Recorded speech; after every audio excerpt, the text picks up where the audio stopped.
자, 8단원 보고 또 보고 지금부터 정리해 보도록 하겠습니다. 보고 또 보고라는 어떤 드라마도 있었는데 여러분은 태어나기 전일 겁니다 아마. 하여튼 자, 8단원에서도 여러분한테 원하는 건 딱 두 가지다. 두 가지만 잘하면 된다. 국어는 단원별로 딱 두 가지밖에 없습니다. 알겠죠? 자, 이런 것들을 생각하면서 공부를 하셔야 돼요. 자, 공부를 할 때 한 가지 공부 잘하는 방법을 알려드리면요. 자, 뭘 하는지를 알고 공부를 해야겠죠. 자, 여러분 뭐 이런 페이지는 그냥 가볍게 그냥 지나가는 페이지라 생각하는데 요 내용이 바로 뭐예요? 여러분이 알고 가야 되는 거다. 그걸 알려주는 겁니다. 공부해야 되는 거를 지금 알려주고 있는 거예요. 알겠죠? 그냥 넘어가지 마세요. 또 뭐 책을 읽거나 그 다음에 공부를 할 때도 무엇을 먼저 보아야 된다? 네, 차례를 먼저 보셔야 됩니다. 차례를 먼저 보셔야 돼요. 알겠죠? 한 가지 팁입니다. 앞으로 5학년, 6학년, 뭐 중학교, 고등학교 올라가도 마찬가지 차례를 보고 무엇을 알아야 되는지에 대해서 생각을 하고 공부를 해야지 그냥 무조건 생각 없이 책을 보거나 공부를 하면 절대로 시간만 많이 걸리고 또 뭐예요? 점수도 많이 오르지 않는다라는 거 잘 생각해야 됩니다. 알겠죠? 자, 그럼 8단원에서 여러분한테 요구하는 건 뭐냐, 원하는 건 뭐냐? 첫 번째 뭐예요? 알맞은 문장 보호와 정확한 낱말을 고르는 법에 대해서 알아보도록 하겠습니다. 고르는 법, 그리고 요 알맞은 문장 부호와 정확한 낱말을 정해서 글을 쓰는 것 두 가지죠. 첫 번째, 두 번째. 즉, 그 다음에 이 글은 8단원이 뭐였습니까? 기억나십니까? 또 안 나죠? 그새 까먹었죠? 또 뭐야?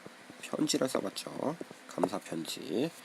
자, 그럼 한번 교과서 내용 한번 살펴보겠습니다. 교과서 231쪽입니다. 231쪽. 자, 여기서는 이제 문장부 8단원에서는 문장부 딱 세 가지가 나옵니다. 뭐 수업 시간에 뭐 반점이니 반점 알죠? 반점이니 뭐 큰 따옴표, 작은 따옴표 이런 얘기는 했지만 8단원 교과서에 나온 문장부는 세 가지입니다. 자, 첫 번째 온점이 뭐다? 온점은 뭐다? 어떤 내용을 설명하는 문장이나 권유하는 문장, 설명하는 문장, 권유하는 문장, 또 시키는 문장의 끝에 쓴다. 끝에 쓴다. 그 다음에 물음표는 뭡니까? 궁금한 것을 묻는 문장의 뭐야? 끝에 쓴다. 끝에 쓴다. 느낌표는 뭐다? 기쁨, 놀람, 슬픔 등의 어떤 느낌을 나타내는 문장의 끝에 쓴다. 이 세 가지는 공통점이 뭡니까? 공통점이 끝에 쓴다라는 거고요. 온점은 설명하는 문장, 권유하는 문장, 시키는 문장. 물음표는 궁금한 것을 묻는 문장. 느낌표는 느낌을 나타내는 문장. 이게 각각 끝에 쓴다라는 거죠. 이 수업 시간에도 말했지만 묻는 거니까 물음표, 느낌 나오니까 느낌표다라는 거 알아두시면 되고요. 그래서 이 알맞은 문장 부호를 사용해서 혜인이가 쓴 쪽지글을 고쳐봅시다. 어제 오빠랑 나랑 공기놀이를 했어. 그냥 또 정말 재미있었어. 느낌을 나타내죠. 재미라는 느낌을 나타내주고요. 오늘 우리 집에 가서 공기놀이 하지 않을래? 현정이한테 혜인이가 묻고 있죠. 그러니까 물음표다. 요거 또 다시 한번 살펴보세요. 자, 두 번째 내용입니다. 두 번째 내용. 자, 이번에는 정확한 낱말이죠. 자, 공이 굴러가는 방향으로 친구가 공이 굴러가는 방향을 친구가 손가락으로 가리켜 주었다. 가리켜 주었습니다. 그런 거죠. 손가락으로 무언가를 알려줄 때는 가리켜입니다. 그렇죠? 자, 가르켜가 아니라 가리리다. 리켜. 그래서 발음에 주의하세요. 영어가 손가락으로 북쪽을 가리켜 주었습니다. 라는 거죠. 손가락으로 무언가를 알려줄 때는 가리켜다.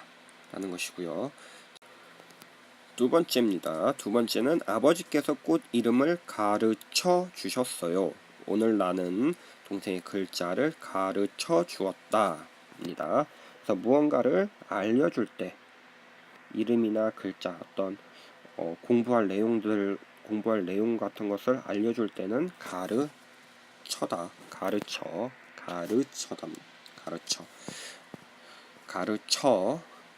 알겠죠? 어떤 친구들은 막 가르쳐 주었다 뭐 이렇게 발음하는 친구 있는데 정확히 가르쳐입니다. 세 번째입니다. 세 번째, 영희는 예쁜 지우개를 잃어버려 속상하였습니다. 잃어버린 물건은 분실물 보관소에서 찾을 수 있습니다. 자, 잃어버려, 잃다죠. 이 낱말을 쓸 때는 뭐예요? 물건이 없어졌을 때 잃어버리다, 잃다라고 씁니다.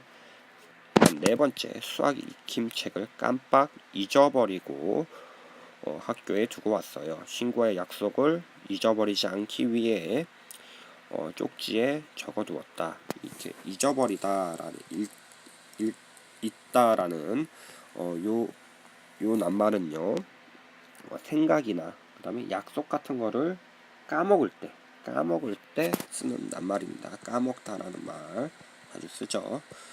이렇게 해서 요 네 개 낱말을 알아두시면 되겠습니다. 그래서 3번의 요 내용도 다시 한번 살펴보시고요. 그 다음에 작다와 적다. 네, 모양이 비슷한데 뜻은 전혀 다르죠. 자, 작다는 뭐예요? 키를 나타낼 때 쓰는 말이고요. 적다는 뭡니까? 이거는 양을 나타낼 때 쓰는 말이죠. 많고 적고. 전혀 다른 말입니다. 알겠죠? 모양은 비슷하지만 뜻은 전혀 다릅니다. 자, 두 번째, 같다와 같다. 같다는 뭐예요? 움직임, 이동, 가는 거를 말하고요. 같다는 양이나 모습 여러 가지가 동일하다. 어려운 말로 동일하다.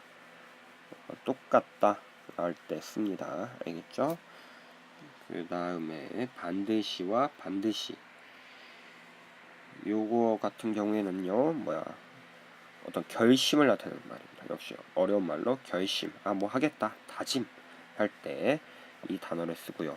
그 다음에 어떤 물건이 가지런하게 정리되어 있을 때는 요 단어를 씁니다. 반드시라고 씁니다. 그래서 발음은 똑같습니다. 똑같은데 뜻은 전혀 다르죠. 그래서 결심이나 다짐을 할 때 쓰는 낱말은 반드시고요. 그 다음에 물건이 가지런히 정리되어 있을 때는 반드시 요 낱말을 쓰면 됩니다. 두 번째 주제는 뭐였습니까? 네, 정확한 문장 보호와 올바른 문장 보호와 낱말을 이용해서 편지를 썼죠. 편지를 썼습니다. 편지에는 순서가 있었습니다. 뭐였죠? 네, 받을 사람, 첫인사, 전하고 싶은 말, 끝인사, 쓴 날짜, 쓴 사람, 이런 순서가 있다. 물론 요즘에 손편지는 거의 안 쓰는 편이고요. 메일이나 문자를 보낼 때 이런 순서를 지켜서 보내는 사람은 거의 없죠. 또 편지를 쓰더라도 첫인사가 없거나 쓴 날짜가 없어도 틀린 건 아닙니다. 하지만 이번 단원을 공부하면서 최소한 요런 게 있다라는 거는 우리가 알고 가자. 그렇기 때문에 선생님이 편지 쓸 때 이 순서를 지켜서 쓰라고 했습니다. 알겠죠? 꼭 요게 없다고 해서 틀린 건 아니지만 한 번은 알고 가자라는 뜻이었습니다. 알겠죠? 받을 사람, 첫인사, 전하고 싶은 말, 끝인사, 쓴 날짜, 쓴 사람, 이것들은 알고 가세요. 그 다음 이제 실제로 감사 편지, 고마운 마음을 전하는 편지를 썼는데 이 동우가 쓴 편지는 뭐예요? 무슨 일이 고마웠는지 전혀 나오지 않았죠. 어떤 일이 고마웠는지 나오지 않았습니다. 그렇기 때문에 감사 편지를 쓸 때는요, 어떻게 써야 된다? 어떤 일이 고마웠는지 자세히 써야 된다. 읽는 사람이 잘 알 수 있도록 자세히 써야 되고요. 또 그때 어떤 느낌이 들었는지 쓰면 더욱 좋겠죠. 어떤 느낌이나 어떤 생각이 들었는지 쓰면 더욱 좋습니다. 아시겠죠? 실제로 여러분이 여기서 고쳐 써봤죠. 고마움이 잘 전달되게 편지를 쓰려면 어떻게 해야 되나? 어떻게 해야 됩니까? 네, 쓸 내용을 빠뜨리지 말아야 하고요. 알맞은 문장보와 정확한 낱말을 사용해야 된다라고 했습니다. 이 내용이 바로 상식평가 4번 문제의 평가 기준이 되겠죠. 평가 기준이 됩니다. 내용을 빠뜨리지 않아야 되고요. 자세히 써야 되고요. 그 다음에 알맞은 문장 보호와 정확한 낱말을 사용했는지 써야 됩니다. 알겠죠? 다시 한번 정리해 보면요.